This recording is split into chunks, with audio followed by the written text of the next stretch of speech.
Ladies and gentlemen, thank you for coming today. I'm excited to see all of these faces, all of these different groups get together and have these tough conversations. I know myself and most of you are exhausted of seeing my face and hearing me, and so I am absolutely excited to hear someone else's opinions, versions, and information about public safety and business safety for that matter. So I will get right to it. I'd like to introduce, we have people from the Washington State Retailers Association here today. We have Mark Johnson and Bob, I'm sorry, Haase. Okay, I'll have them start. They're going to do a presentation for us. We will have questions at the end, so please let them get all the way through their presentation. Thank you. Thanks, Robyn. Thank you, Robyn. Really appreciate it. Thank you, Dan. Thank you, Lucas, for inviting the Retail Association to participate today. Public safety, retail theft, organized retail crime are my members' number one issue. It's the number one issue. And the reason we have the word safety up here is because that's most important. Sure, we lose billions of dollars a year, and I'm going to get into that in a second, but more importantly is our employees have to feel safe when they're coming to work. Our customers have to feel safe when they're shopping in our stores, or it is not working, and it's not good for the community, and it's not good for them. So number one, if you leave anything with here, is that safety is our number one issue. And right now, we're struggling with that. Quite frankly, we have struggles throughout the state of Washington, across the country. So this is not just a Washington State or a Burien issue, this is across the country. But let me touch on, and Lucas, if you go to the first screen, please. So why do people steal from retail? Why do they steal from retail establishments, your local Target, your Home Depot, your Lowe's? Why do they steal from that? Well, these are usually very sophisticated, oftentimes are very sophisticated organized retail crime rings. And the reason they steal from these folks is to fund their other criminal activities.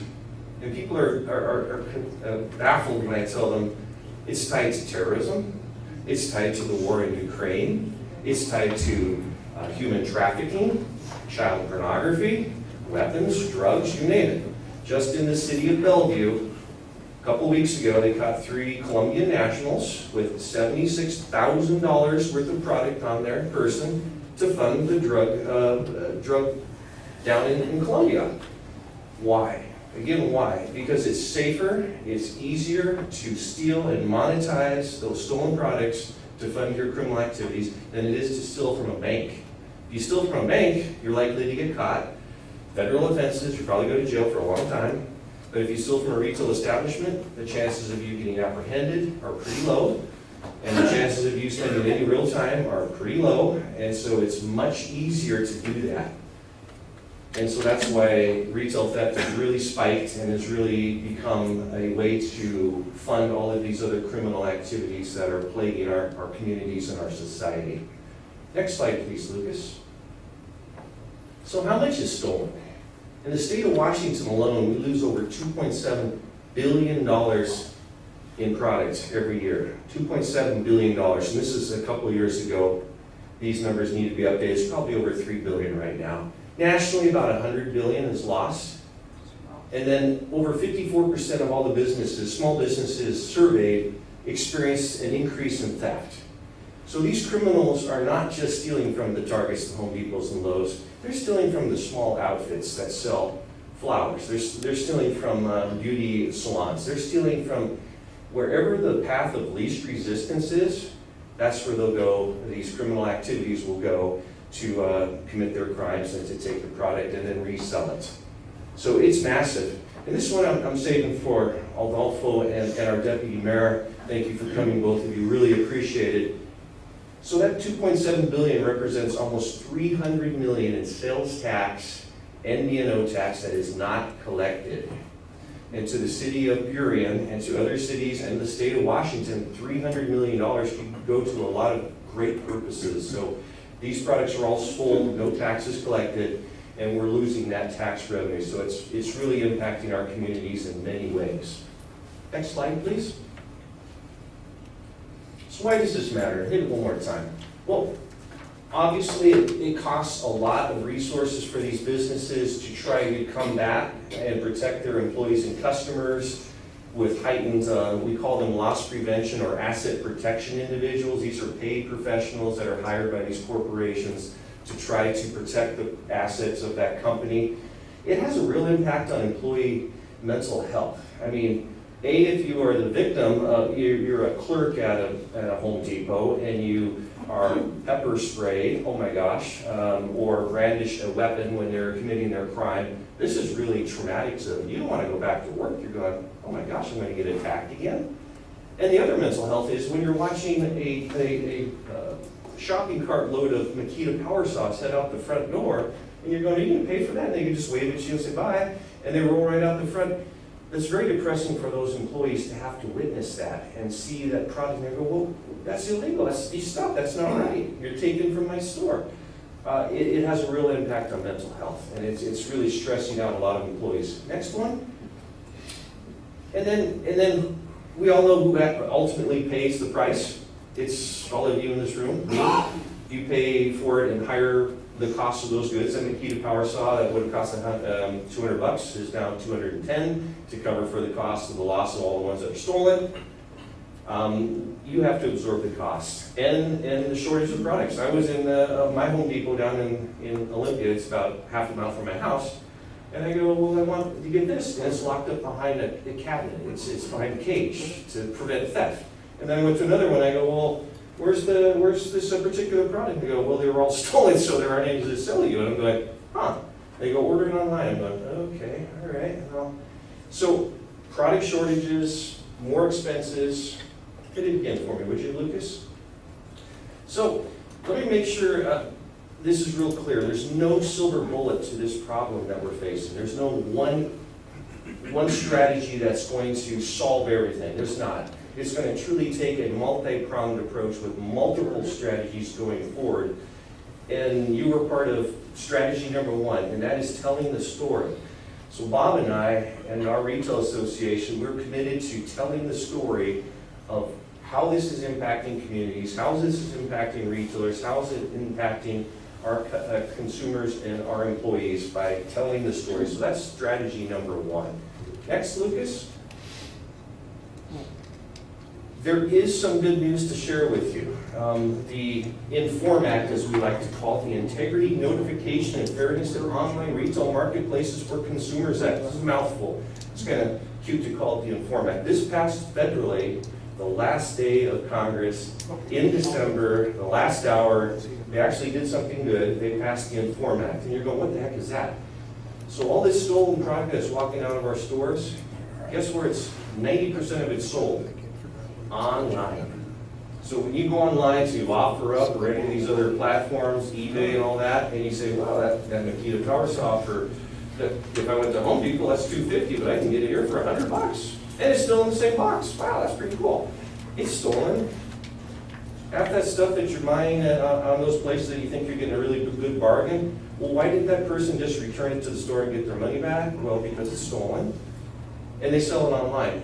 This new law says that those dark third-party sellers that have no contact information, no email, no phone number, no nothing, that you can't really track and you don't know anything about, this says you have to provide that to law enforcement, to our prosecutors and other investigators, the FBI, Homeland Security, have to know a little bit about these third-party things. They're taking advantage of mega platforms like Amazon. That it's so easy to set up a third-party platform that fence your stolen goods.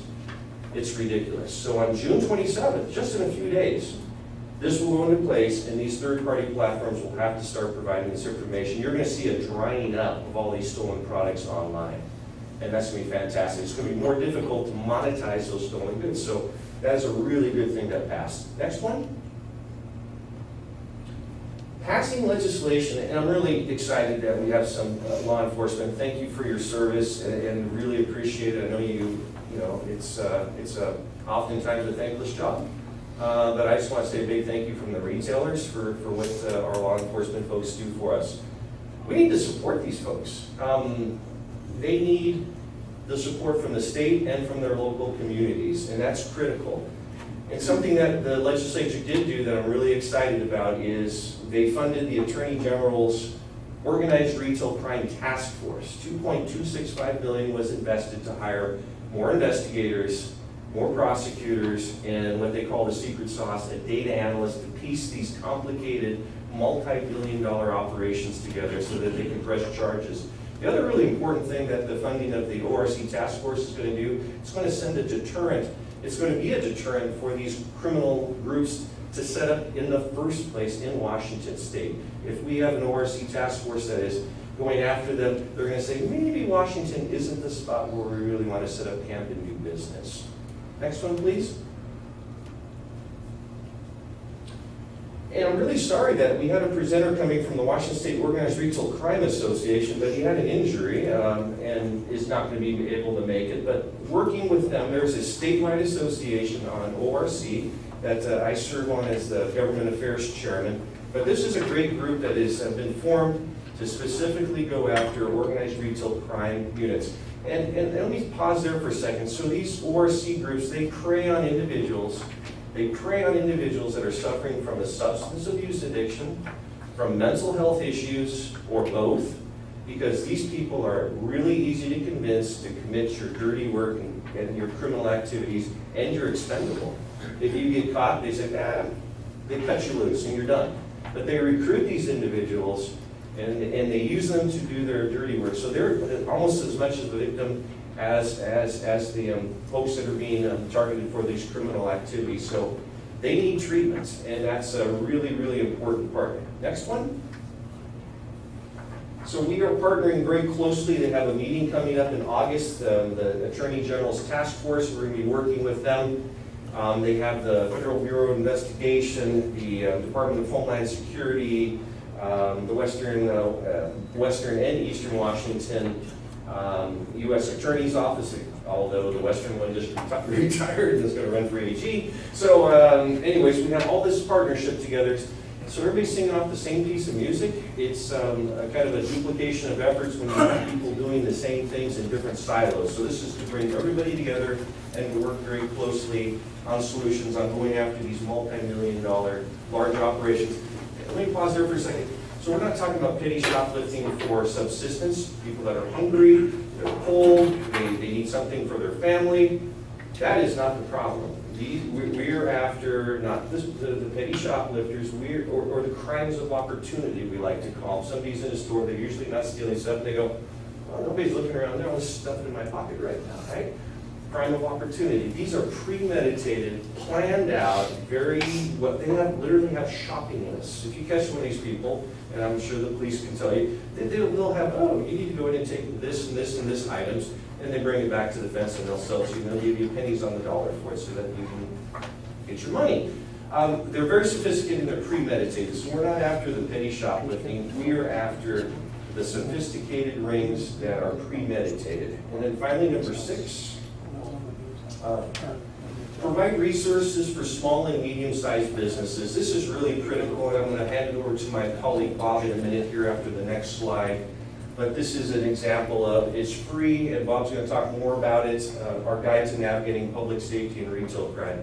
Next slide, Lucas. So here are a few missed opportunities that the legislature should have addressed a little more clearly. And the premium one is the police vehicle pursuits. If these guys can't chase, if the chief can't chase property crimes, folks, and this was one that blew me away, even car theft. So if your car gets stolen out of the parking lot, by law, they're not really supposed to go chasing them because it's dangerous. And even with permission, even with all these other safeguards in place, they're not allowed to chase on property crimes, and that's ridiculous to me. If you watch somebody roll out the front door of a Home Depot with thousands of dollars of electric tools, you can't chase them when they get in their car? Ridiculous. We will be back at the table in January with the Washington Association and Council of Police Chiefs, WASPIC, WACOPS, and we'll be pushing hard to include property crimes back in the reasons for vehicle pursuits, because we think it can be done safely. We know it can be done safely with the proper safeguards and training and approval by the higher-ups. Vehicle pursuits has to be amended in January. It was not, and we were very disappointed about that. Organized retail crime enhancements. Here's a couple of things, and I'll just touch on one. So in the state of Washington, concealment is not illegal. And what do I mean by that? If you go into a store and you start hiding product in your handbag with the intent to steal, or on your person, in your pockets, especially lined pants, that you're stuffing all this product in there, you have not committed any kind of crime, even if you can prove to a judge that they intended to steal that, even if you can prove that in court of law, you're not guilty of anything until you've left the establishment. And then the chase is on and people start to get hurt in the parking lot. Innocent bystanders, other customers, the employees, even the thief get hurt when you're chasing them through the parking lot saying, stop, come back, give me that stuff back. Concealment would be a great tool for law enforcement and for prosecutors to be able to apprehend these individuals, de-escalate it in the store, and they'd actually be under a particular criminal offense. Drug possession and use. So this is still up here. The Blake decision, it was called. The Washington State Supreme Court decriminalized, in essence, the possession of non-controlled substances. What is a non-controlled substance? It's not cannabis and it's not liquor. Those are both controlled substances. They're both regulated and taxed by the state. We're talking about cocaine, fentanyl, pick your favorite heavy narcotic drug. These are the drugs we're talking about, and they were, in essence, decriminalized. Well, the legislature, in my opinion, should have done this the first week of January of this year. They didn't. They kicked the can around until the last day of session. The bill crashed and burned to, again, criminalize the use and possession of heavy narcotics. They had to come back a month later for a special session. They finally passed something. I think it was a good compromise. It has the treatment that is needed. Just locking them up in jail if you're suffering from a substance abuse addiction isn't helping them, and it isn't helping the community, and it's not helping the police. They need the treatment. So $400 million, the legislature is going to invest $400 million in treatment programs to get these people. And the incentive is, it's a gross misdemeanor, where you'll spend some serious time in jail. It used to be a felony, which is even more serious time. It's a gross misdemeanor if you're convicted. So the incentive is, would you like treatment, or would you like to be charged with a gross misdemeanor? No, maybe I should go into treatment. There has to be an incentive for you to want to seek treatment. And that's why the punishment and criminalizing it is extremely important. Unfortunately, as we all read in the paper, it's all in the news, the city of Seattle said, yeah, maybe we don't want to do that just yet. So they kicked the state law out, and so in the city of Seattle, it is still legal. And it's kind of sad because the All-Star game is coming up here real soon, Mariners fan, and sadly, all these people are coming to Seattle and drugs are legal. And it's like, all right. I think they're going to fix it. I think in the city of Seattle, they're going to come back and they're going to couple it with some treatment programs, and I think in a month or two, they will come back, revisit it, and pass something and adopt the state law. So all is not lost in Seattle, but that was a really, really important thing to address. And then finally, one of the successes, as I already mentioned, is the ORC task force funding, which we think is critical. Next slide, Lucas. Now I'd like to turn it over, and I'll stick around for questions when the time is right in hand, and Robyn, but I'd like to turn it over to my esteemed colleague, Bob Haase, who's going to talk to you about our top priorities. So Bob, and some of the resources. Bob. Good morning. Mark is in the long game. His job is with policy, so he's credited to help get the Inform Act amendments through. But these are laws that we work on for a long time, eventually get approved, and then take a long time to go into effect, and then be enforced, and then we find out it doesn't work. So last summer we were talking about how the Washington Retail Association has members thinking, well, small mom and pop shops, you know, a small business doesn't have maybe the funds to be part of an organization. And I said, you know, let's help them out. Let's give all retailers, all businesses, the free resources to keep themselves safe. People think about retail association fighting crime, like, well, they're just making money, we don't care about that. And that's true. The reason this is called the guide to navigating public safety first before retail crime is because we want to keep our employees and our customers safe. In many instances, they're not. This book, 24 pages, is packed full of information. This has been vetted. I've worked with everyone from people who are in crime prevention, loss prevention, called the Secret Service stuff, talking about counterfeits, how you get good information for retailers. By the way, this is a little tidbit for you. When you go into a store and use a pen on your $100 bill to see if it's real, Secret Service, I won't say what he said it was BS. I said, why is that? He said, well, if I see a $1 bill, police it. He said, crappy printer, print a $100 bill on it, go into a store, the person uses a pen, and says it's real. And so they take that, and we can minimum wage, and the boss loses all the money.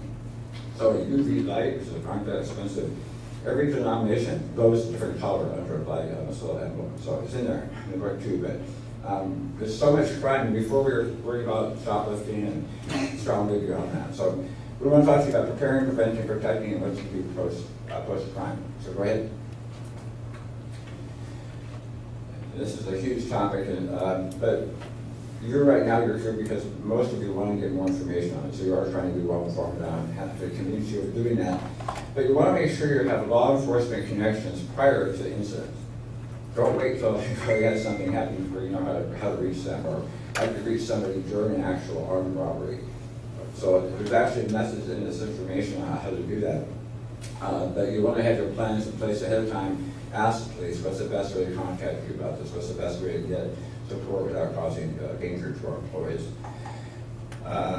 Lastly, we're going to be coming up with, in the next couple of weeks, some more content. So the back of the book has, I think, QR code and a bunch of free information on our website. But we're going to be giving curriculum on how to train your employees.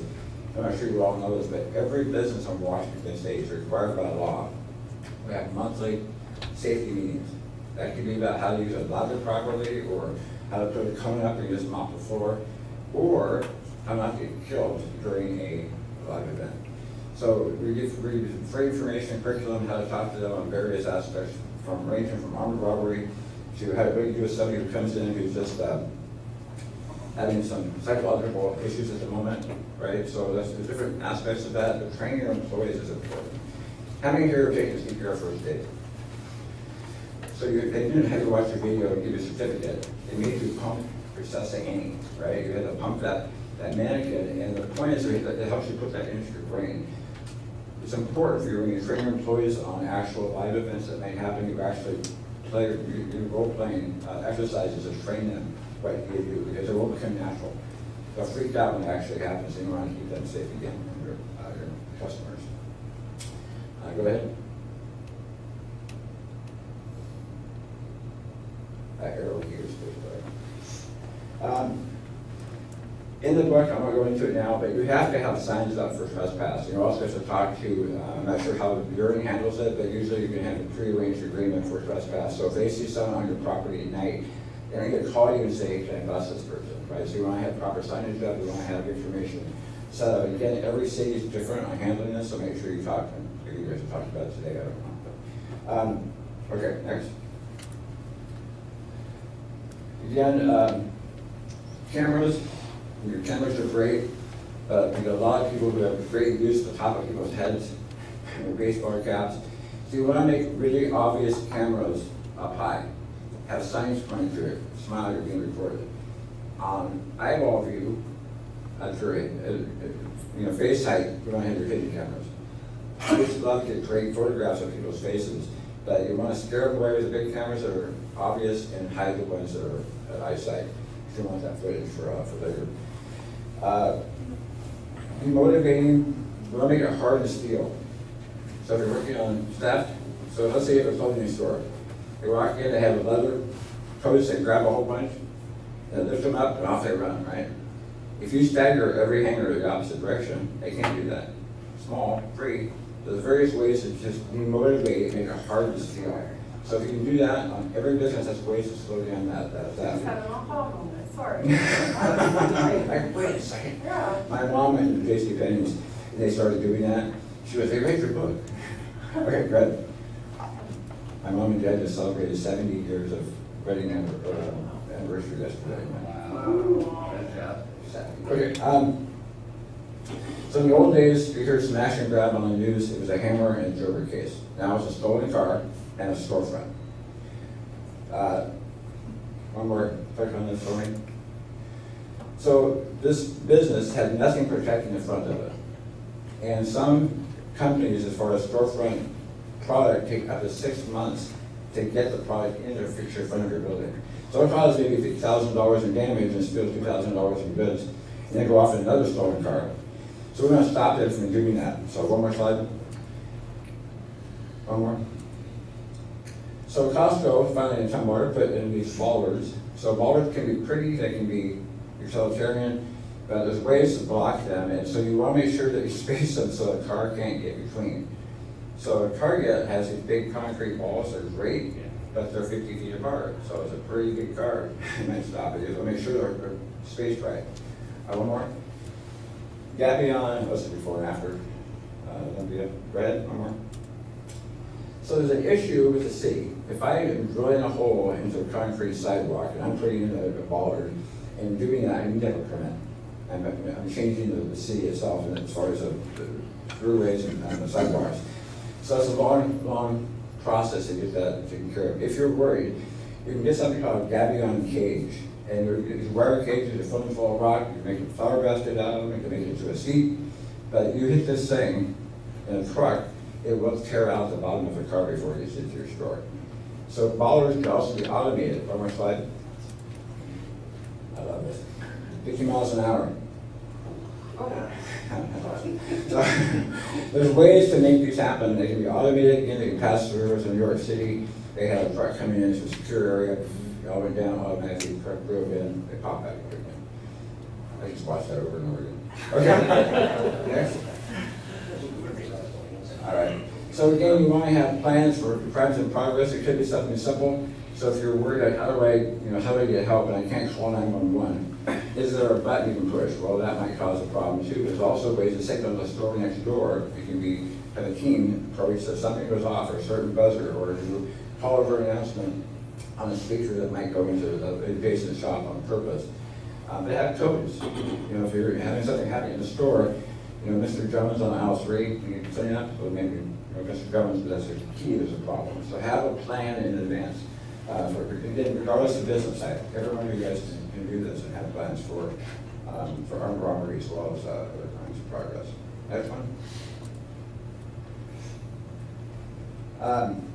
Report. Allocation of resources. If we don't have any crime, we don't need any police, right? So if we have a lot of crime in certain areas, it's easier to get funding for police. I can't believe I saw a news broadcast this week by a company or a city council in Indiana, and they actually are finding businesses for calling 911 too much. Because I know that one of our retailers is a home goods retailer. They might call 10 times a day for real crimes. And they said that there's businesses out there that call 10 times in 3 months. We're going to find those businesses. And they're finding them. They're making it hard to actually get help. Don't do that as a city. They come together and find ways to communicate and make it easier for prosecution. Speaking of that, so information we give out, talk to the police officer, they give a narrative report. They're writing down in words what happened. Employees who witness this may not be as eloquent in explaining what happened, plus their adrenaline's going, and they can't quite think it through. So on our website, as well as some examples for you today, are some witness statements. And they can just do, it says a whole bunch of features on here they can make a note of. Hair color, scars, what kind of car they drove off in, search what kind of gun they had, right? So there's various aspects on here. It's in English. We also have it translated into Spanish, Korean, and Mandarin Chinese. So they're all here for you as well. On our website, so it's all free. Okay, next. There's a picture of it. Okay, next. We've worked a lot with various prosecutors, a King County prosecutor, and it's hard to make charges stick without certain content, certain information. If you have a video system, save the tapes or save the chips, save the information so that they can get it to use that information. You also want to make sure that you proactively get the police officer as fast as possible. Often they have an online system for uploading video to make sure you know how to do that. You also have to have proof of the amount stolen. Mark will talk to you about how much you steal, and over a certain amount, it makes it a higher crime. So thieves are smart. They walk into your store, they have a checklist, know exactly how much they can steal, right, and keep it under a felony. So, by the way, if they exit through a fire escape door, that's an automatic felony. Nice, huh? Next. Artificial intelligence has been in the news like crazy today, but I'm watching where this goes, but there's ways to actually use artificial intelligence in crime prevention. I'm not going to talk about that today, but there's certain things that are common. If your cars come by at a certain time of night or casing your joint. And so our friends over at Keller Development and Public Selection, they have license plate reading technologies, automatic systems that cars can come into the lot, and the moment that car's been skidding before, they take care of it all together. That's good enough. Okay. Next. So again, Washington Organized Retail Crime Association, what they do, and they have meetings here in Burien still, Mark? Okay, one. They get together loss prevention officers, prosecutors, local police agencies and sheriffs, come together and talk about actual crimes. They close the doors off, it's not for the public. They share information, they share photographs. Who's this guy? I've seen him before, this is his name. So they actually work together on solving cases. The retail crime issues through the AG's office is going to be amazing because they can actually take, Thurston County doesn't talk to King County on crimes. So we're kind of sequestered off, right? So this is going to help cross county lines and put cases together to help protect our businesses and the other big crimes get folks off the street. So support that, it's free. Go out, orca.org, a site, you can send an email, they'll let you in and make sure that that you is a real business. But I can't have access to it, I'm not law enforcement, I'm not loss prevention. Okay, I think that's that for Mark mentioned August 15th is the retail task force. It's going to be in Seattle again. So online, if you want to get information on that, send us an email. We'll get you linked up to the right people. But those meetings are very helpful. That's it. I'd like to introduce Rachel Corp. She's from Keller Williams Commercial, and she's also going to speak about crime in businesses and in commercial. Hi, I'm Director of Commercial Real Estate in the South Sound Office of KW Commercial. I was with Keller Mathews for 23 years, and I've been working primarily in retail properties for over 35 years. I know I'm not that old, but and there's been a lot of changes. You know, a few years ago, my industry was worried about the internet supplanting retail, and it was going to replace it. And that was more because of the convenience. And now I'm seeing that more and more people are buying online, and I'm buying more online just because it's difficult to get the product you need, and also sometimes you just don't feel safe. Post-COVID, we had, I thought that we'd see a lot more vacancy coming online. Across the board, South King County, all of Pierce County, vacancies really dried up. We've got a very, very tight market, except in those areas that have the higher crime. I guess it was a couple years before COVID, I put one of my longtime clients in a prime location in downtown Seattle. We paid $70 a foot for 13,000 square feet. It was a flagship store, high demand market. You can't give that space away now because of the crime and people just not feeling safe. Downtown Tacoma has the same problem. I worked in Burien. I had the property at 150th and Ambom that we finally sold. And then I also, for years, represented the owner of Burien Shopping Center. And up to most recently, we really didn't have the problems there, the various vagrancy and making sure people didn't set up camp or whatever. But across the board, I think consumers, brokers, and retailers are feeling the hit here. I had a call last week from an Ace Hardware owner that I had helped a couple years ago, and somebody had driven a car through his front door to steal the ATM. They weren't successful, but that happened in January, and he's still trying to get that fixed. And he's got problems with insurance and trying to figure out who's going to be responsible for it. But $30,000 of damage, and they got away with maybe $1,000 worth of merchandise. We're seeing businesses close because they just can't take those hits anymore. The other thing that I'm seeing in working with landlords, I've got a large shopping center down in Tacoma with very few vacancies, and so we're evaluating the different tenants. And one of the things I advise them on is, okay, this particular tenant is a target for people that want to do harm. And so keeping that in mind, you want to bring that in, or should we go with something that's a little bit less money to the landlord, but is going to be a safer tenant? I think all businesses are being hit by this, but there are some that, especially in the South Sound, you hear about the smoke shops. Marijuana stores is one that, often causes a lot of problems, and I always think they do better in a freestanding location.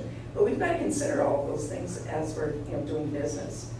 And I think that society-wise, drugs are one of the main problems. And the stance that we're taking right now without having the consequences it's devastating. I think most people I know, in fact, I know most people I know have been hit with this personally. I had a close family member that 20 years ago was a meth addict, and she supported her habit by, then he didn't shoplift because its consequences were worse, but it was the credit card fraud. And when she cleaned up over 20 years ago, she's a productive member of society, but she's told me many times that if the rules today were in place, or back then, that we have today were in place back then, she wouldn't be alive. And so we're killing these people that we're trying to help by being soft. We need to start taking care of the problem at the level with no consequences. They're not going to take the help, plain and simple. Thank you. Thank you so much. Again, I absolutely appreciate all the different perceptions and stories and truths that we're getting from all these different people. I just wanted to, again, appreciate how everyone does bring something to the table. We all have our own individual stories to tell. I could speak about crime for days, but with us all sharing this information, this is how we get the information out there, and this is how we get through this tough time right now. I'd like to move on to the Moore Foundation. I'll have Kristine Moreland come up and speak about her team. We wanted to just show another perspective on how things are happening. Before Kristine talks, she helped us clear the pet campsite, the pet park. And so we're going to get into some topics here that a lot of the people in the room want to talk about. Let's keep it civil. Let's keep comments till the end. Let them talk. They're going to talk from their perspective, how they cleared the camp and work with the people. So you're going to get some different perspectives. This is really informational to see how they did it.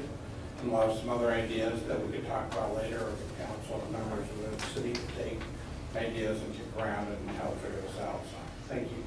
Go ahead. Thank you, Dan. You want us Thanks, to Robyn. drive this yet or wait on this? No, if you could leave it for a moment. Okay. I won't be brief, I'll be direct, right? I think for those of you that know me in the room, thank you for having me. For those of you that don't, my name is Kristine Moreland. I have been a homeless, I guess I would say I have been a homeless community advocate for almost 20 years. And I like to say the same joke. I know I don't look that old. But I entered into this world at the age of 20, and I did so because my father has been a homeless heroin addict my entire life. I'm not sorry for that, so nobody else needs to be. It's certainly part of my why for the work that I do. I have served alongside organizations such as Seattle's Union Gospel Mission. In those efforts, I built Seattle's first mobile shower truck, but most importantly, I helped to eradicate parts of the jungle encampment sweeps. That was done back in 2015. That at the time was the biggest kind of thing when it came to, is this the right thing to do for these humans, is it not?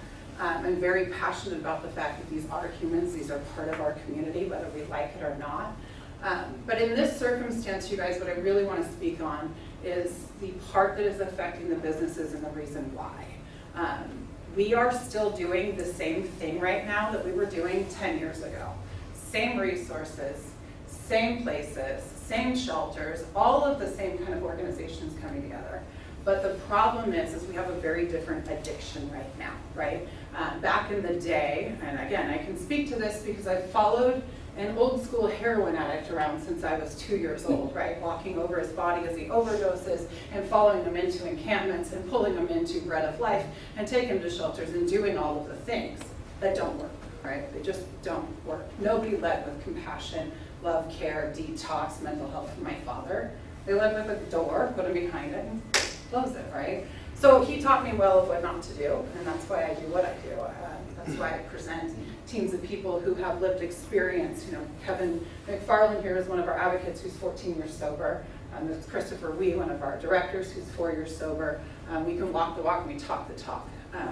But the one thing that I think is so instrumental with looking at all of you business owners, police officers, council members, commercial is the fact that we are trying to solve the same problem that was present 10 years ago. There's a very different problem right now.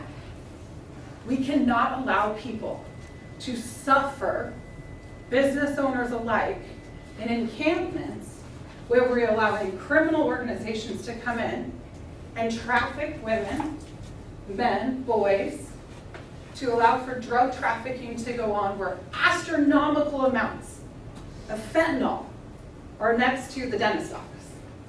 And this gentleman has, I saw those beautiful young girls in your office. And when you are on fentanyl, you don't think about your behaviors. You think about this little foil right in front of you, and that's what you do, and then like, hey, pretty girl, and they have to smell all that stuff, right? And so what we like to do is the more we love is to come in and wrap our arms around these humans, including you guys, compassionately, listen to what's going on in your world, listen to what's going on in their world, and provide wraparound services and care and get them out of there. Burien is not the place for a homeless community. I'm sorry. You guys do not have the resources. You do not have the businesses that want to support this, and I don't blame you. There's too many small business organizations, there's Spanish-speaking organizations that are, it's just a mess, to be honest with you. I come at this from a volunteer standpoint. I work as a mortgage loan officer by day. I understand the business side, I completely do. Everything I do is a volunteer. I have 2 children at home. I lead by example so that they don't get into this mess ever as kids. But I can't come back, you guys, because I can't afford to. But you need humans like us in a community like this, because it's such a tight, small community. You need people that are going to lead with love, but also passion, and get back.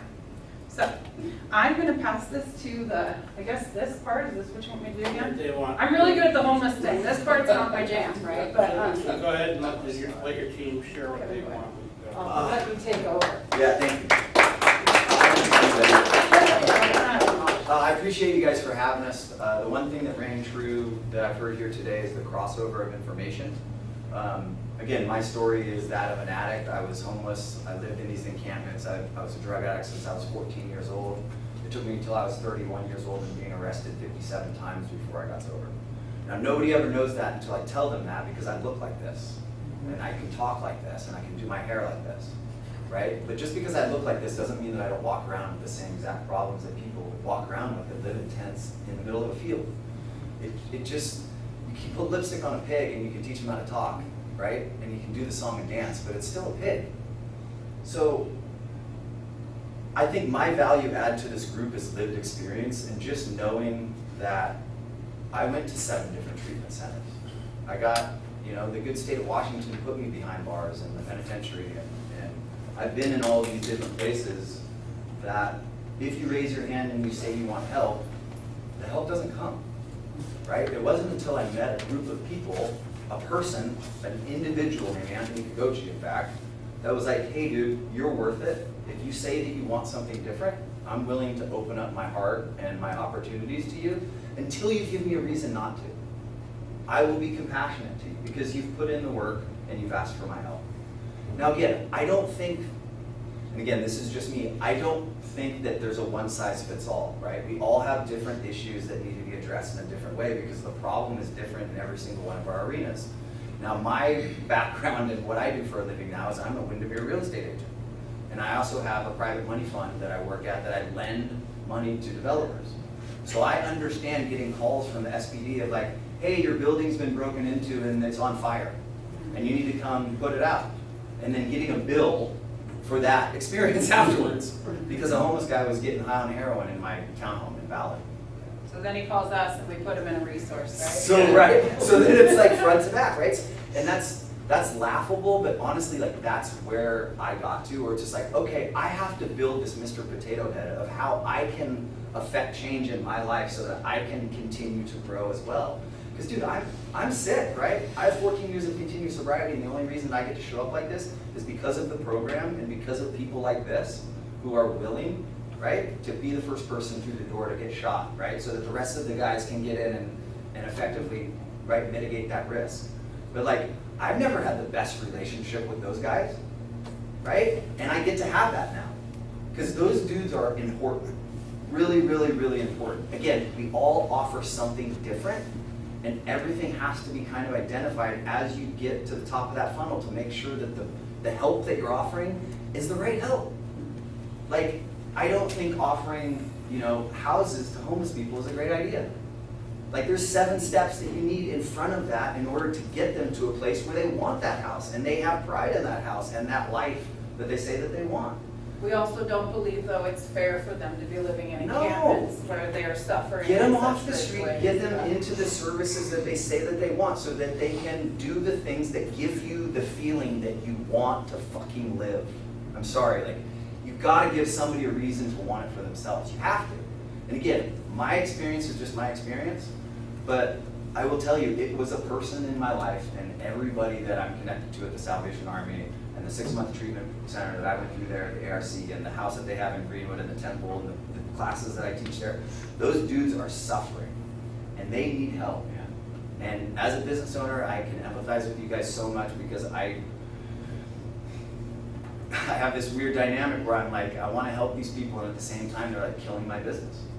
But I refuse to give up on either one. I just won't do it.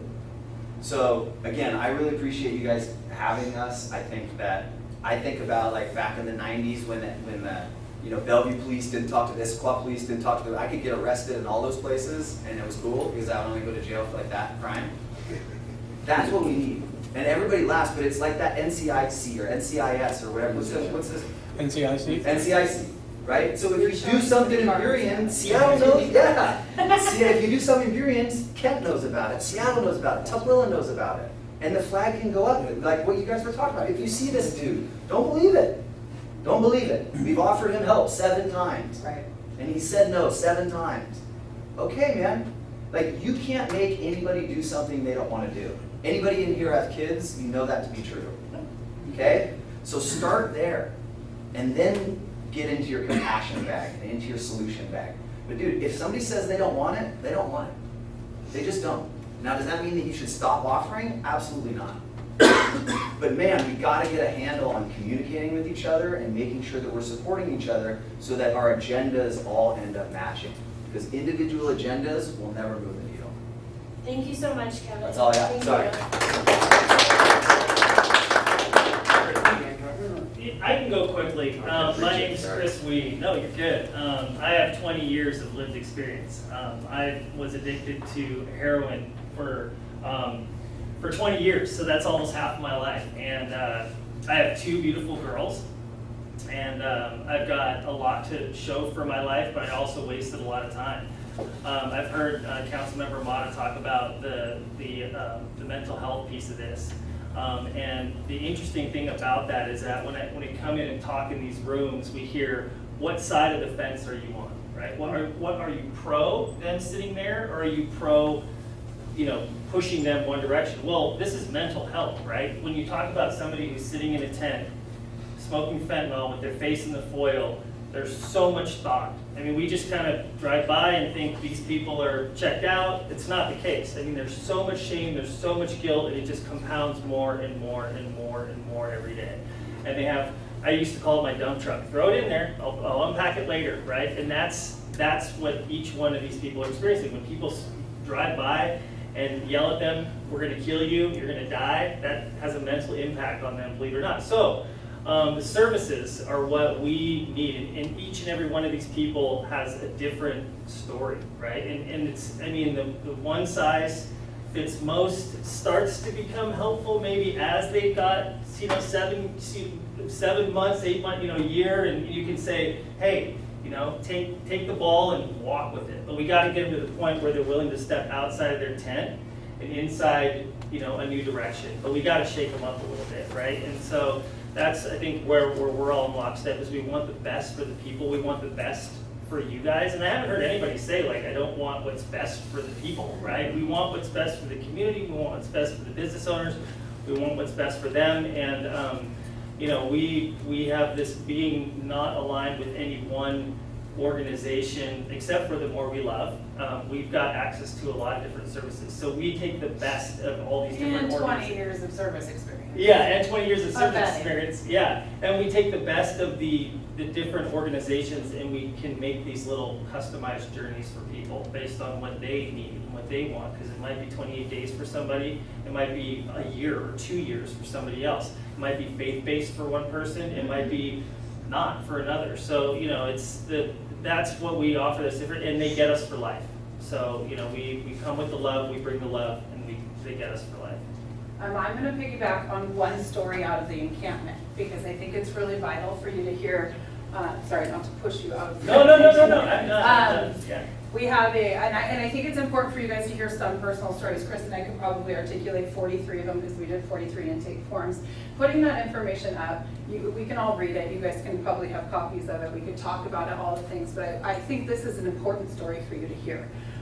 We came in prior to the encampments alongside the likes of Joe, we put you in that, and other organizations, just doing a fair amount of intake prior to going in. The real important key piece is you have to earn trust, right? Like, Adolfo's not gonna go get in a car with me and go sling down to a low barrier shelter and I'm gonna talk to him about all the things if he hasn't seen my face. I'm not being consistent. There's not this kind of like understanding or trust that maybe I understand what they're going through a little bit. So I walk into the encampment on a Monday, and off record, I work also for an anti-sex trafficking organization. Anti. And that's very important here in Burien. But however, with that being said, I was walking in and there was a 32-year-old girl who came up to me, and she was a mess, and she was tired, right? That's the kind of sentiment, she's tired. And I look at her face and I'm like, baby girl, come here, you know, and the first thing she does is her head goes in here. I'm a mom, right? And so it goes into my bosom, I'm holding her, and she just starts sobbing. And what do? I start to sob because it's just my forte. And I sit on the side of the road with her, and we talk about all the things she's gone through. Not only the abuse of being in that encampment, the trafficking in that encampment. People aren't oftentimes going to report to the sheriff's office. So I'm sorry that you guys didn't get the reports, but it is true, it's there. But this girl tells me all these things, and she's just tired. But most important thing she said to me, most important thing, because I have to always identify what is going to break the cycle of that drug use, right? Was that this girl wanted her babies back. You better tell me that again, right? Like, okay, you want your babies back? I'm on it, let's do this. I got her name, I got her info, I got the babies' names, I figured out her CPS, who her CPS worked with. This isn't a matter of sitting in front of your dentist office. I got the most important conversation with this woman's life at this moment when she's so broken and high, right? Somehow I have to convince her to listen to me, hear my words, and she does. And I say, if you really want this, meet me tomorrow, we're going to detox. We pull in Burien, I'm getting gas, and here she comes walking across, and I'm like, thank you, God. Here she comes, right? And she comes running to me, and she's in my arms. It took less than a day for this woman to trust me because I looked her in the eyes, and I heard her story. We got her to detox. She went for 7 days. Every day she called me, I cannot do this, Kristine. Hilda, you can't, and you will, because you told me something. And I'm going to remind you, you want your kids back. I'm going to make that happen as long as you stay sober. That was, remember, Monday. Tuesday she went into treatment. On the next Monday, I had her in a 1-year program at Hope Place. On that next Tuesday, I got a call from CPS, and they said, good job, Kristine. All 4 kids were back in her care. And she's in a 1-year program, and we are now 2 months in to this woman's sobriety. That's where I personally would like to end it and allow for conversations, and Dan, you can follow up. The nitty-gritty is that we are leading with compassion, love, and care, and that these people don't belong squatting in front of grocery outlet and all that. And Liz, Chris and I text rolled us in every right, few well, we days. rolled Yeah. in right before this meeting. Yeah. Dan's going, where are you? And you can imagine where I am. Great, yeah. I'm in the camp because I need to know. Yeah. I need to know that A, they're okay, and B, that I still have the trust of them because I just left them after doing something monumental for them, and I feel guilty. There's people who lead in these programs and these services that don't have this piece in here.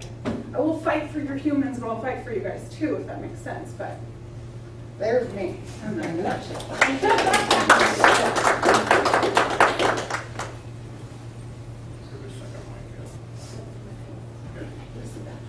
All right, thank you for that. That was touching, and we try to bring some different perspectives in here, other than the council meetings. So we're going to go through some of the statistics now. We did get intake sheets on the people that were in the camp. We want you to see some of those. We can make them available to the city and others. We don't really want to make these to have a big argument out in public. It's so we can see and take the facts and make good decisions. moving forward. So Luke, you want to go ahead and roll it? So just to review, I think everyone in the room knows what's happened. A tent camp formed at City Hall, and it was a lot of locals. By April 2003, the remaining unhoused moved to an unsanctioned encampment in the Burien Park. You know the rest of the story. We can if you email Robyn, we'll get slides out to everyone if you want these. Go ahead and do them now. On June 1st, thanks to Deborah and Discover Burien, or Deborah Kara, sorry, in the city, the camp was able to be shut down and people are all offered services. There were those, like you heard, that didn't, there were a few services. Can I just follow up on the service piece of it? Again, we did our due diligence prior to going into the encampment and did 43 intake forms, which is a heavy feat, but we did it quick. It was pretty amazing. And with that being said, 3 of these, what we tried to do is preemptively figure out what services people need before we compassionately move the camp. And so when we did that, we accompanying us with the encampment move was a detox man, a gentleman coming in to take 3 people into detox. And unfortunately, we weren't able to get some of the services connected because we did have people being told to move to different places, and we all kind of know what that narrative looks like. But the thing that Dan's articulating, we did offer everybody services, and people are absolutely saying yes. And then the thing that speaks to is that, it is day to day. It's, some days people will accept services, and our job is to be in front of them when they will. And then when they say, come get me tomorrow, sometimes they'll go, sometimes they won't. But in that situation, they were up against something, right? It wasn't tangible, but they knew it was coming, and they accepted services because next day they didn't know, they didn't have a certain future, right? And so, yeah, but then the next day you did, right? Then, an hour later somebody said, okay, you can go plop your tent from here to here. They're not making decisions, a day from now, 2 days, a week from now. They're making decisions in that moment. So if we can work together and Let's do it. get them to take it serious and not just keep moving them around. Exactly. Yeah, all right, then the rest of it, we most was not the history, we won't go through it all here. Let's go to the next slide. But it's also important to notate that we did all of this without any police departments involved. Yeah. And we did it without having to ask for additional resources from the businesses that you guys have already been asked from too many times and kept de-escalation of that. Yeah. Yeah. So we had some volunteers helped us create a summary of the data they took in. And this is kind of the high level oversight of different things. So the range of ages is basically 23 to 52 years old. 2 non-responses out of the 42. Individuals claiming in order to be involved in programs with case managers, lead or reach, 3 with lead, 4 with reach, 1 with reach waiting for an appointment for intake, and 5 with lead and reach. 2 with Salvation Army, 1 with CCs, Oh, the continuum of care. okay, and then 26 individuals with no response. So go ahead, next slide, please. Of the 16 that connected with the program, only 7 could name a caseworker, so 9 could name their caseworker who's helping them, 7 could not. Sex and gender breakdowns, 12 females, 28 males, 2 transgender. This is all in the encampment. There's no segregation, no protections really. It's just it's a free-for-all, which is difficult. If we created a formal shelter, we couldn't house them this way. The DSC model is going to be 95 beds, really focused on men. So that would only deal with this part, and these parts still have to be dealt with. Next slide.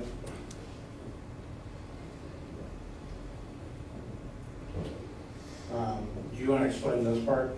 Yeah, so the reason why, this is an incredibly important piece of it, the Washington State ID. Imagine how many people walk around with no ID on them, and you're like, who is this person that just broke into my building? And then we gotta go through all that work to figure it out. But also, how do we get them into services and all that kind of stuff if we don't have that? So we identify out of the gate, if they have IDs, if they have phone, just ways to better track and be consistent with them. We also want to know if there's any means of income or supportive income, because if there is means of income or supportive income, we can translate that into a different referral source. And that's where we start. So the first steps when we meet a new family member of ours or partner, whatever we call it, is we ask them, do you guys have an ID? Do you guys have a phone? Do you guys have Medicaid? Do you guys have food stamps? And then our team takes them to those services. Yes, and if they then don't. we physically put them in our vehicles, take them down to DSHS, get them a new phone, get them enrolled in whatever program they need to, so that we have, that from that point going forward, they can start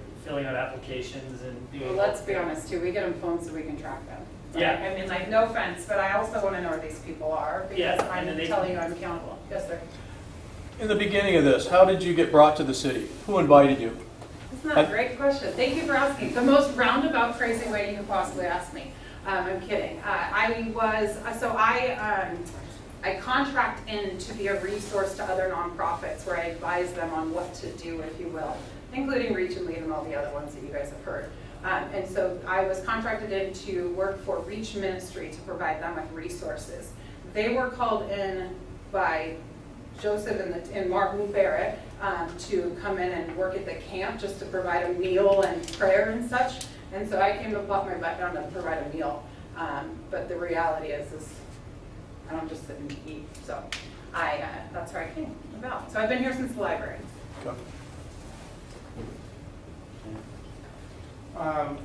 So you want to keep going on? Nope, that makes sense. I think you guys are good. Okay, so then. I mean, out of 43 people, for only 27 to have less than $300 in their pockets, which is on the EBT card, you can imagine where they're getting their funding sources from your businesses. I guess that's how I can elaborate on that. So we'll keep going. These are just facts. Go ahead to the next slide. Again, we'll run through these quick. Could provide contact information, yes. But the Corp, this is an important piece right here, and I'm not throwing services under the bus just because I want you guys to pick me. I'm being very honest with you guys. If these guys don't have ways for us to contact them, how are their case managers working with them? Because not every time you go show up to their appointment, they're not there. They're never there. But I promise you they answer that phone, and the reason why is because their next fix is probably on the other line. So we have to get more creative because we have a different addiction. Then income sources, again, the income sources here, temporary assistance for needy families. Mm-hmm. Then cash income, 5, but claim they don't have enough for home housing. TANF is usually supposed to be meant to be supplied towards families that also have children. Often these people that are utilizing the TANF aren't with their children. Yeah, and then no income, 7 for there. Next slide. Health insurance, 25 said they had it. Lead, 1 with no insurance. Reach, 1 with no insurance. And then no insurance on 15. If they do not have health insurance, same thing. Chris and I will make sure that they get in there because health insurance is incredibly vital to get a safe detox and long-term. And in the meantime, we make them aware of the services that are available to them, like the walk-in clinics where they literally don't need anything. They've got the, over by Transform, the King County Mobile Health Unit has a clinic, and they do a great job, and we're familiar with those folks. So we make them aware, but we'll also make sure that they get the long-term. Ethnicity, we've done no analysis of this. This is raw data that came in. So that's just a 10 count what we saw. So for this instance, that's what it is. This probably needs to be looked at more by the city. Next. Or you just like humans. Yeah. Here's where we're getting in some of the side facts reported involved with drug. So can I just say though, this is reported by the camper, okay? I will report that 100% were on drugs. Yeah. But I want you guys to know what the campers are reporting. Okay. Mental illness, 13. Have warrants 2 reported, 2 pregnant women. Kidnap victim 1. Drug dealers living in the campers 3 to 4. And I've got a Kristine knows- fantastic story. You guys want to hear another one? I mean, I could go on for days, but their level of drugs, that when we go in there with this trust, right, and I don't look threatening to them or any of that kind of stuff, especially when they determine that I'm not with the police department and such. They just show me the drugs. And so the other day when we were up at 152nd, You know, I had a bag of fentanyl in front of me that was the size of a Ziploc with this much of blue pills, right? And then I said, you know what, because I can say the names and I'm not going to out of respect. I just needed to check and make sure there's no xylazine in this. And and I don't know what I'm really talking about, but I know how to talk to them. And they were like, no, let me show you, it's not purple. And they pull out a bag of fentanyl powder to prove to me that it's not in there. But what that proves to me, they trust me. They trust me. Which means if they trust me, they're gonna listen to me. And real quick. That's also enough to kill like The all of Burien. Xylem's a horse tranquilizer, and they call it trank. Right, yeah, it eats the flesh, it's a flesh eating. It's pretty nasty. It's coming from the East Coast, yeah, you've probably seen the other news. You do not want your first responders to have to deal with that. And it's immune to the Narcan, so it's the next level of the drug, and it's currently being cut into the fentanyl, so. This one is still right down there at grocery outlet. Yeah, total, the sex offenders that reported to them were 3, and then just out of prison is 1, and she says she knows where they're at. So this is the different mix of She's people. on parole, so I know Yeah, it. yeah, so this is a different mix of people. Again, it's just one look at it with one encampment. Next slide. Wouldn't it be a beautiful thing if your businesses had a 24-hour line that they could call and be like, I saw this person X, and like your team knew who they were and we could go and help part the de-escalation. Sorry, I'm adding that. Keep going. I think at a time where you're going to peak, putting a camp or allowing or what that looks like in such a personally small city, right? Burien is such a small community-based city. You need the manpower that Seattle has, but you can't get it, right? Homeless population has more resources out there. That's where they should be, if you will, not there. And this is Scott Schaefer's video where he did time lapse and shows them clearing camp. We started at 5 a.m. and Chris pulled in the last truck at 9 a.m. or 9 p.m., right? Yeah. I only was yelled at once by, I think it was somebody who worked at a brewery, but everybody else seemed to really appreciate the work we did. And I'm grateful that you guys allowed us to do it because I know it's controversial. Could I have a show of hands? How many people were there, businesses were affected, and businesses were changed after this encampment got rid of? Show of hands. Who had positive responses after this happened? My hand counts as well. Okay. And that's it. This is the garbage that was left. And we have people actually buying supplies and stuff for the encampment. So next slide, Luke. I'm gonna go broke here soon.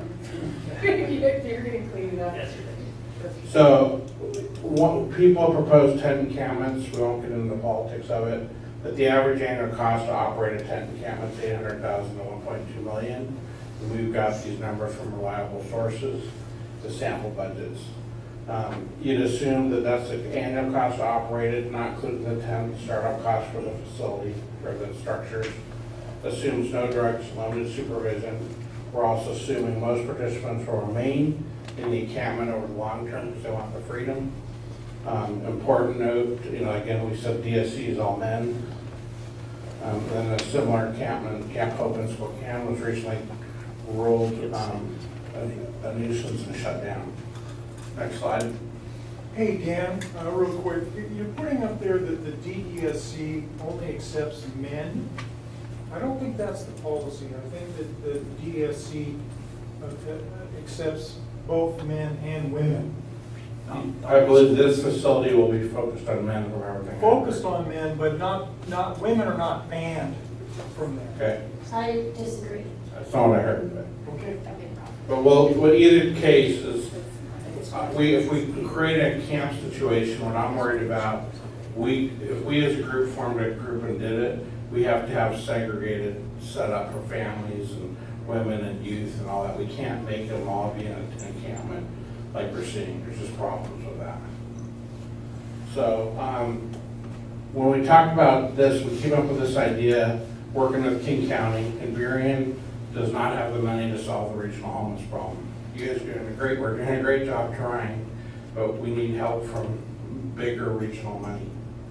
So going to someone like King County and taking some of their monies they have and taking this crisis center care at the center levies that we just passed as voters, that's coming where you're going to get crisis centers down the road that are physical infrastructure to help triage and treat people with both detox and mental services. And Kristine will talk about the wraparound services a little bit later. It connects in-house available beds for detox and mental health services, and then more effective use of funds going towards long-term solutions instead of just putting people in tent encampments, and hoping they get better. So, next slide. Phase 2, when the crisis care centers do get built, we switch to more reach-around services. Do you want to do your quick vision of taking what you do mobily and basing it in centers?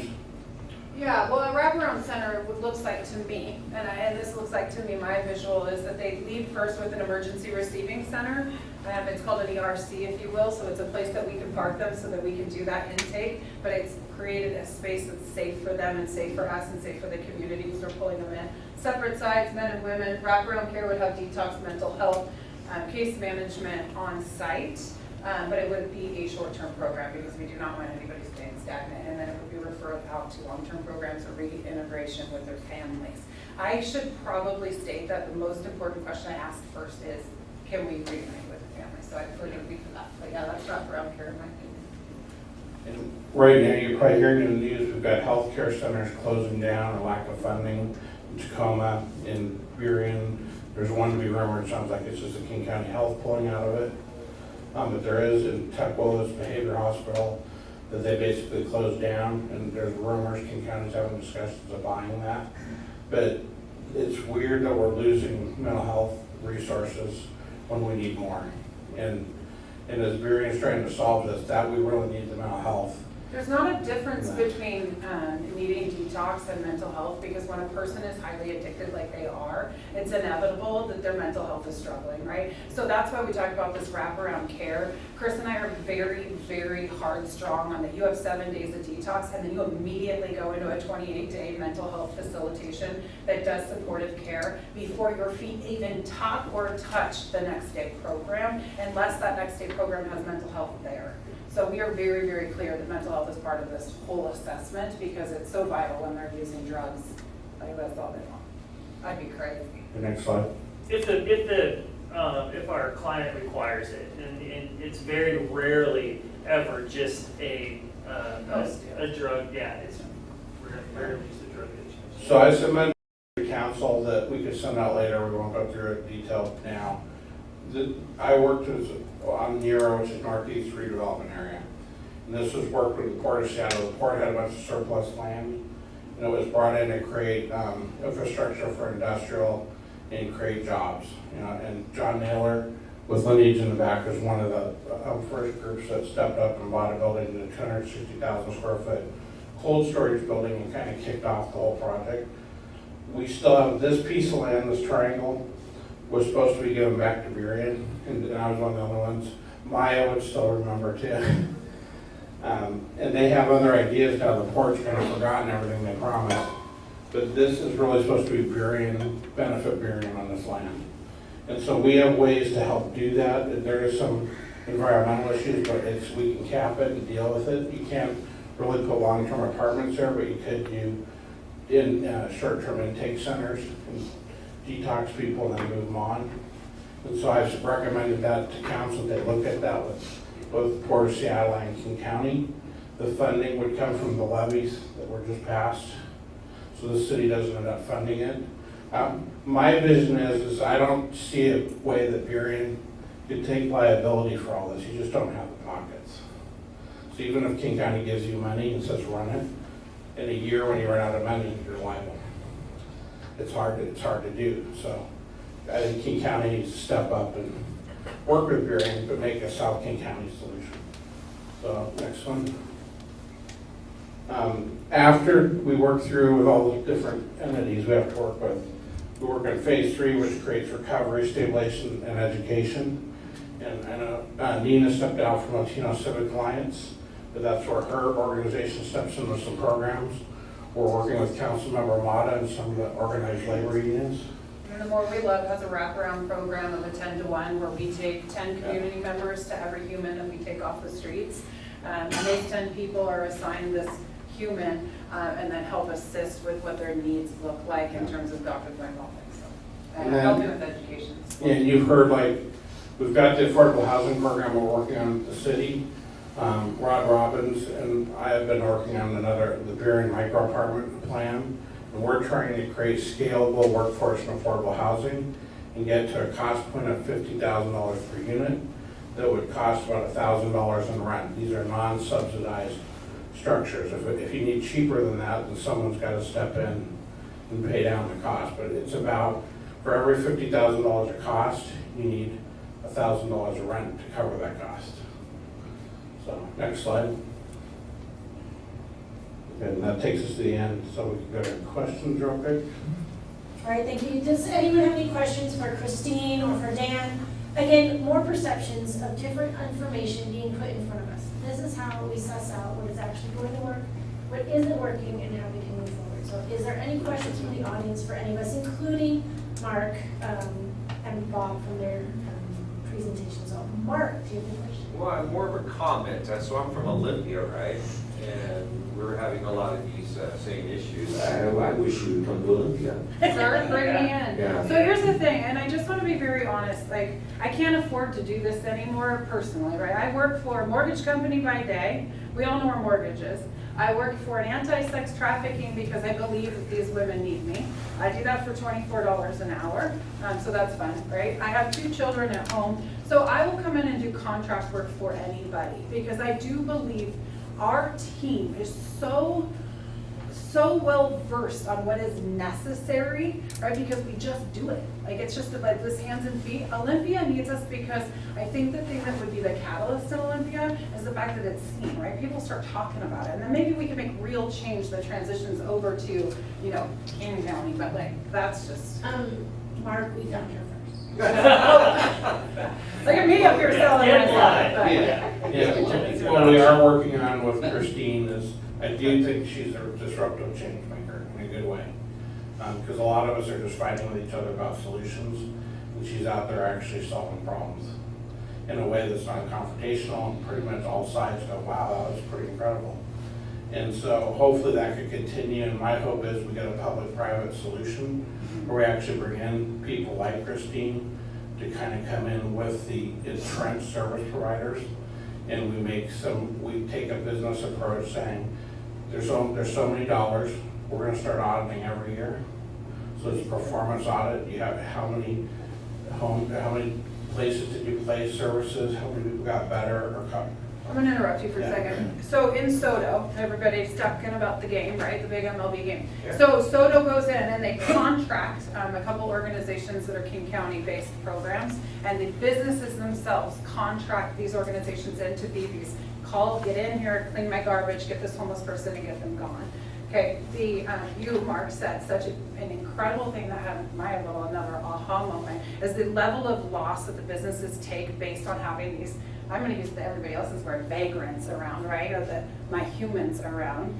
So what if businesses started having a different conversation and took some of that? You're already taking enough responsibility, so I'm not trying to put that on there, but come together and say, I'm going to take a little contract and I want you to come and handle that. Or, you know, those are different ways that we can come up with solution-based things, and maybe we eliminate all this riffraff from peeing and pooping and stealing and doing all the things, and you save money that way, but you pay out a little on these contracts to bring in the right teams.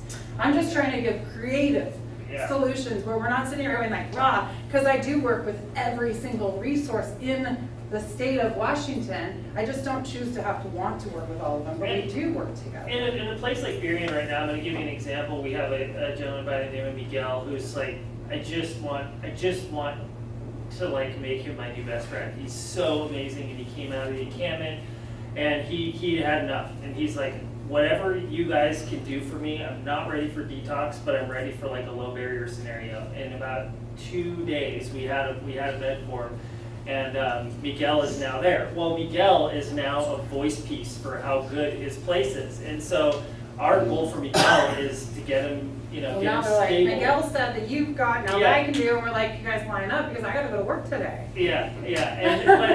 Our goal is to get them functional, get them clean, and then have them join the More We Love, and then bringing them back out into the community. You guys can see them Alex, after coming as for 'em. functional human beings and then helping each other. I mean, we had another guy, Steve, who's like, I'm ready, let's do this. I want to help my people, I'm scared, right? So we can be really quick catalysts to that change, that evolution, and then you can see them in members of the community instead of saying like, hey, get off my property. You can say like, wow, look at you, look what you did. I saw you a month ago, and in a month they'll look totally different. They'll feel totally different. They'll be totally different. So, I know. One quick question, Kristine, have you ever not had beds available? Yes, sir. Okay, so just to make that clear, she's always had beds available. But I have other things available, right? Like I have a gentleman who I can say, I don't have a bed in Seattle, but I have one in Spokane, and I have a gentleman who drives somebody there. Like I can get super creative, so I always have beds available.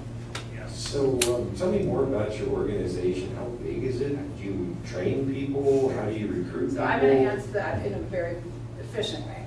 I ran an organization called the More Love Project for about 6 years, and it was large, about 6,000 volunteers, and we primarily worked to connect the community to those in greatest need.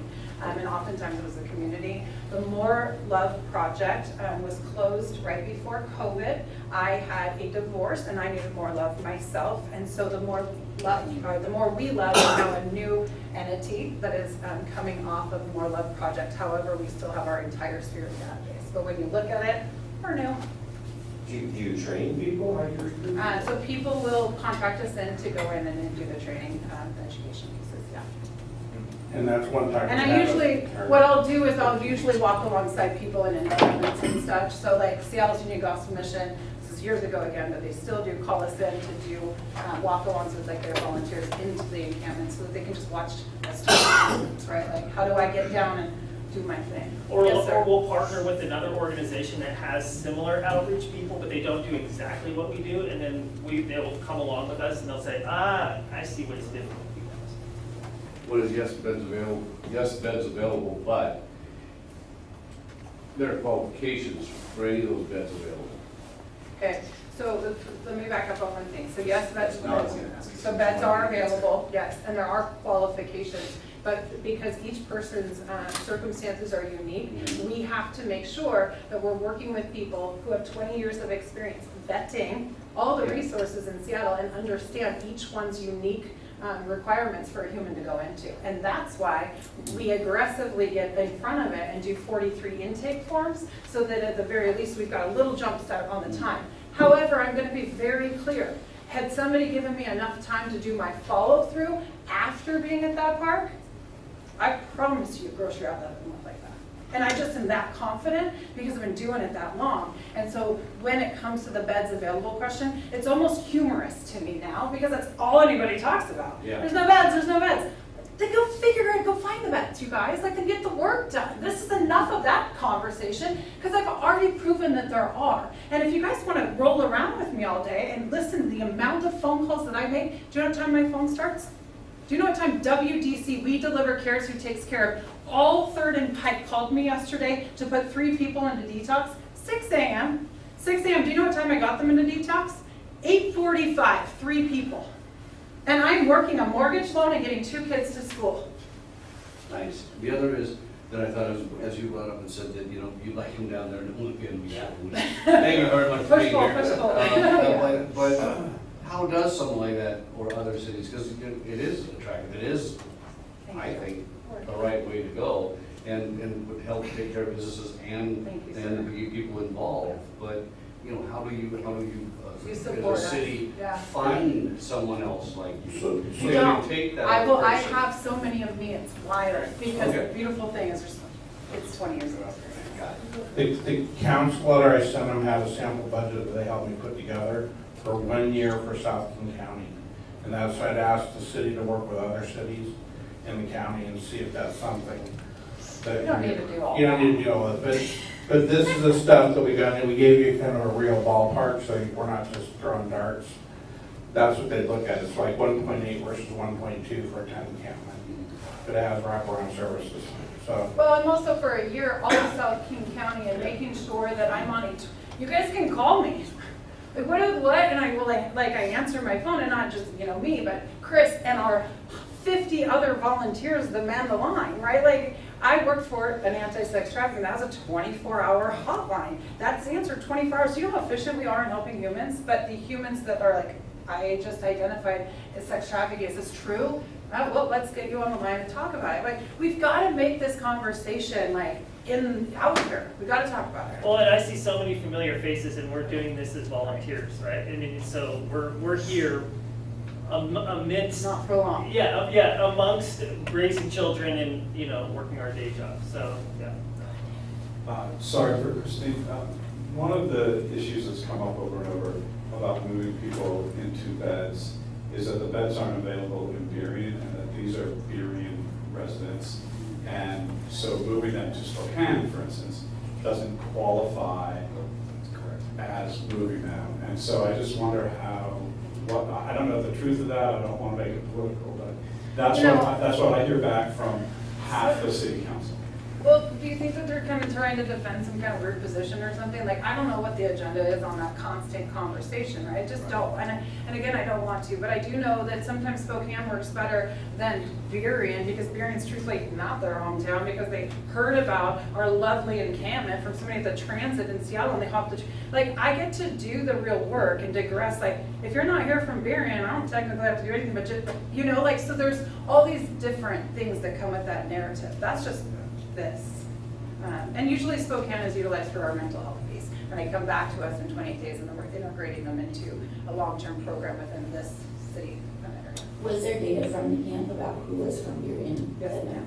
And how many? We didn't get much of that result, because most of them aren't gonna, I mean, we can identify the fact, like verbally, but most aren't gonna say, no, I'm not from here, because they're all trying to play that narrative, if you know. But I'll tell you, after doing 20 years of this work, right, I saw 2 dudes that were in a camp, and I was like, seriously, Michael, I've known you for 15 years, and you're supposed to be in Seattle. You don't belong here, get out of here, right? So like, yeah.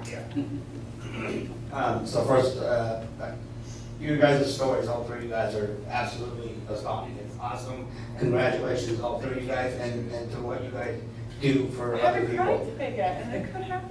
Thank you. I'm sorry. She said she hasn't cried today. Okay, Thank well, you. good. Appreciate You almost made me cry. I'm not even sensitive, but you guys' stories are awesome. It sounds like you guys are really, really good at what you guys do, and I appreciate all the volunteer work and stuff you do, and it's awesome you guys have jobs, but you know, I'm just thinking, you guys are so good. You clearly are a leader, all right? And I think you have entrepreneur skills, so why not take some consideration with just people in this group or many other people that have maybe the business mindset that can assist all 3 of you guys to start off and take the guy like Miguel and say, hey, you are now you're going to be the next me, okay? We need people like you. I mean, and I've always thought about this. Here's my tears.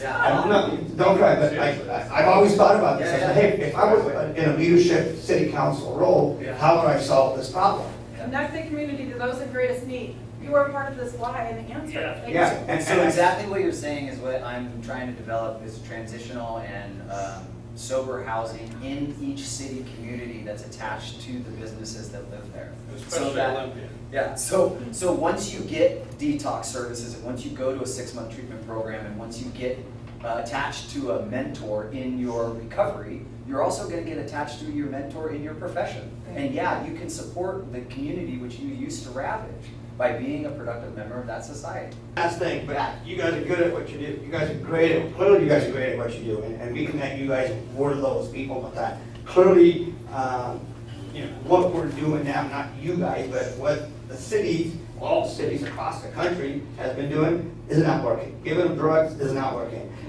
Allowing them to stay in areas is not working. You guys are great at what you do. Keep doing it, and I would, you know, my opinion here, what I would do is try to make these people a part of the solution. We can't be, allowing them to stay there is not a solution. Make them a part of solving the problem. And if it means, hey, we're gonna give you $20 a day, just pick up other people's homeless garbage to start off with, and we work you up and we build you up. Make them feel like they have a purpose in life. They wake up in the morning, instead of doing crack and stealing and breaking in, hey, you have a purpose in life. Your job today is to clean up after other people, and hope you work yourself up the ladder so you have a purpose. But that's beautiful. I'd like thank you guys, to, and thank you for the law enforcement that do what you guys do. We appreciate it. I'd like to thank our vice chair of the BBA, Enzo Morella, and one of our board members, Lindsay White, for also being here and giving them a chance to speak. Nina, had a question? Yeah, Nina Martinez. I have one question. I hear about the 1.2 million on this, what that cost would be, but what's your opinion about the behavioral health partners, right? Because that's an additional cost. That's, I don't think every provider that I've talked to can I really understand the cost per individual. Because as you said earlier, and I agree, the addiction is very different now. And the way they treat the addiction is very different. A lot of providers cannot treat. If you have an individual that has 3 addictions, alcohol, fentanyl, whatever the case may be, finding a provider that's going to be able to take care of them and treat them is really challenging. I'm gonna let the mastermind take this answer because I spot on, but it is. Yeah, I mean, it is. It's difficult and it's a juggling act and it's finding, I mean, I was heartbroken when we heard Cascade was shutting down because it's gonna displace a whole bunch of people, but it's about utilizing the best resources that we do have and then hopefully getting them into long-term programs. I mean, some of the mental health, as the physical cleans up, as they get back in touch with their spiritual side, as they're not fight or flight, then some of the mental health just And we also fixes support itself. those services. Yeah. So Yeah. like the big thing is when we, so I'm gonna speak of Valley City specifically. They're a quick detox. They call us in the morning and say, hey guys, we've got 6 beds today, fill these. I mean, isn't that cool? But the part of that is like we assess Valley City first. You know, what can you do? What does your mental health program look like? And determine like where their holes are, and then we plug and play when it has to happen. And because we have had to get really good at using the back doors, right? We are super capable of figuring out where those holes are. Yeah, I mean, just like the time it takes to become an addict of this level, right? Like my addiction was built over 20 years, right? To unpack that takes an equal amount of time, right? And so, but the first, few months, that happens pretty quick. So, a lot of the fight or flight, right, that goes along with being on the streets, not showering, wondering if you're gonna wake up with the same things you fell asleep with, a lot of that stuff triggers anxiety and things that exacerbate trauma. If they've got, sex crime, other things that might be impacting, their psyche. So when they get the help, when they get those creature comforts, they get a bed, they get some meals taken care of, then a lot of the mental health, it settles itself down. But then we get them into the services that, the Fairfaxes, the ABHS, or the, I'll just close the comment that the behavioral health providers need to be at the table too talking. Yes, There's just a lot of unknown, they're treating individuals, and I know they care, but we need to know the dollars allocated for services, where it's going, and so what I hear a lot is that a lot of us are talking, but the behavioral providers are not at the table. So let's make that happen. Yeah. Thank you. John has a question, and then I will take 2 more questions after that. All of our time is valuable. We're gonna run out of time, but we will be able to access each other. I'm just kidding, guys. But we'll still be able to access each other, so go ahead. Okay, so after we all leave here, I live at Town Square, so I was right across from the camp. It was horrible. But I'm still living it, because when I walk around this town, it's just moved from one place to another. In fact, it's spread out all over. So what are we going to do about it right now? Now, there is an idea, and I want to hear what your response is to it, because yes, we need your help, but right now, we do not have an area to send people to give Chief Bo the authority to say, hey, you can't be here on the street anymore. We don't have a sanctioned area, right? So there's talk about getting a sanctioned area for 18 months, where the King County will put in $1 million if somebody will step up, an entity will step up and make a temporary camp, with the thought of, okay, $1 million that takes you 18 months into this thing, and then the DESC opens up, and at that point, we have 30 beds in the interlocal agreement that the city council's put together. So that would be another situation where Chief Bo would then have the authority for at least 30 of the people. So what are your thoughts about that idea that's been floated around? I have no idea. it has to be the right solution, right? I mean, building I just think it's something. really controversial right now, and I think Yeah. we gotta take some of this controversy out, right, and just get to the nuts and bolts of this I thing. think, John, you do have a valid question. What are we gonna do now? That's literally why we're all sitting here in this meeting, and we all have these same questions. What are we gonna do now? The BBA simply wants to put all this information out here so that we can work together, so that there aren't barriers, so that we're having these difficult conversations, so that we're having the ability to share the information with each other. If we can come up with solutions, and again, if this meeting has helped put information out there, then great. There is no solution. By the time you go home, John, I can't fix it for you. All of us making connections and all of us talking and putting this information out there, this is how we get closer to that. And I do not believe in sanctioning candidates, if that helps. I will take 2 more questions. Councilman Quick comment. First of all, I want to thank the Burien Business Association for putting this meeting together, for your all's volunteer. It is a complex issue. I just heard, a solution that's getting floated out by John White, but I can tell you, as a leader of the city, an elected council member, I will not support an encampment where we have drug addiction, severe drug addiction, and severe mental health. I think that this is not a homeless issue. I mean, it's starting to get convoluted, it's been political, right? I think my good friend of mine, Nina Martinez of Latino Civic Alliance, when I first took on the city and was the mayor of the city, was gang violence. That's what I had, gang violence, shooting. A 13-year-old girl shot in the head, 19-year-old shot, graffiti. So I talked to LCA, and we got wraparound services with mental health on Ammo, a place that you can see Elizabeth Juarez's face there, so we remember, and we don't lose our why. So we're in a situation here where, yeah, law enforcement has to follow the red tape. First of all, they work for the county, and if you're in business, you look at liability, you look at lawsuits. We as a city, we look at our fiduciary responsibility as a council person, and here's what it says, is that the 9th Circuit Court was not clear on what we can and can't do. So when we move forward here, we gotta move forward as business, as the associations, as the nonprofits, as the mental health specialists, as the San Francisco Hospital, because the reality is we took the police out of the picture, but now we just want to dump them over with the nurses and the doctors without the amount of money that they need to be able to have inpatient care. Not even a facility to hold someone that's going through mental health episodes, or if they're going through severe drug addiction or withdrawals. And so I want to appreciate your story because, I grew up, my dad died in Burien of a drug overdose. And I know I was down at the council when a person from the audience said, well, that doesn't make you an expert. Well, sure, it doesn't make me an expert, but I can tell you what feeding's about and where someone that's what they've traded in is their family for drugs. If he can't see his son and his daughter, as their kids, in closing, we're gonna have different perspectives in this. My son, completely against methadocritics.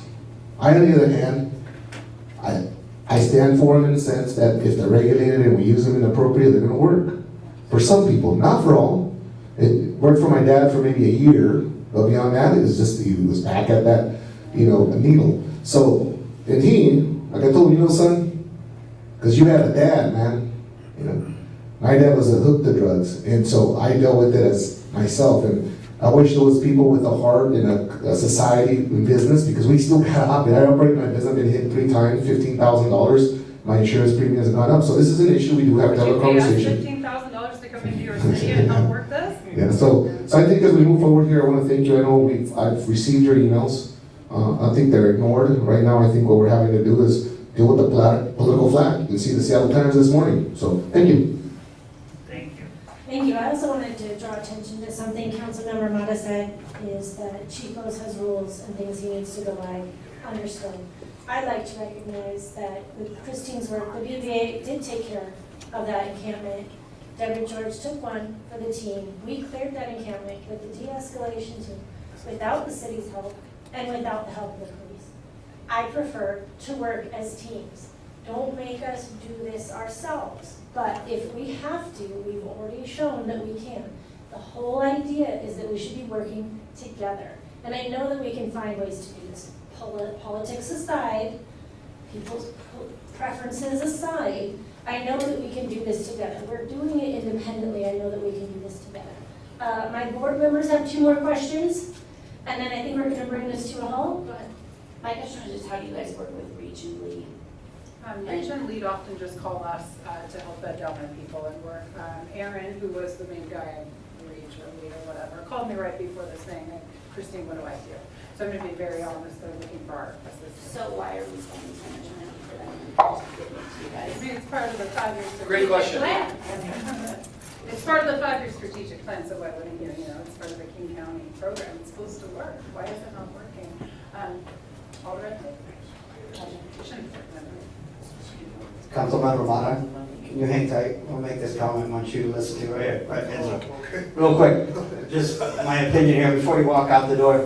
Not that we're voting, but my vote here is the Burien City Council members. I think if we, and I don't know how you guys' program is arranged, it sounds like it's all volunteer, but I vote that the city compensates you guys because you guys have families, and this will allow you guys to be better at what you do when you can concentrate 100% on just one item. And if you could solve this problem temporarily for a month or 2 or 6 or 12 months, then you can move to the next city, go to Olympia. It sounds like he could advocate for getting money for you guys to do. It's also a do what you dream guys- come true of mine not to have to do mortgage loans anymore. There you Now go. I'm trying to figure I out think you're- how to not how. I think you're on path here, we just need to sell your idea. Thank you. For where you can get compensated. Yeah. It feels good to get that type of recognition after 20 years. And we're not paying him to be here. No, just one last We thing. don't have money. I think in the long run, it's money saved for everybody. If we can solve this problem, we don't have law enforcement utilizing money on homeless, They could fixing do and like cleaning those. homeless when they should be keeping the streets safe and clean. That's where our money savings is. So I think in the big picture, it's a money savings and not just an expense. So that's it. Thank you. Thanks for Thank you, listening. That's mine. As the executive director, that was actually a proud moment for me. Enzo actually decided he would like to vote on something. Oh, it took a long time to get in there. Anyway, I would like to thank everyone that came today, the people from the city that came. Again, I would like to appreciate everyone's time. Everyone's time is valuable. We all have other things that we could be doing, but if we're not doing this, if we're not having these tough conversations, we're not making any progress forward. I will make sure that everyone has each other's contact information. Those of you that don't have to leave real quick, I think some of us will stick around to answer questions. But again, this is how you get it done. This is how we make steps forward. So thank you everyone for Proud of participating, your everyone that today. spoke. Look at us go. Thank you everyone for coming today, and please stay in contact with us so we can keep having these discussions. If you want more information, Robyn has some cards up here, email her, we'll get you, we can send you copies and stuff. Thank you so much. Thank you so Thank you, much. guys.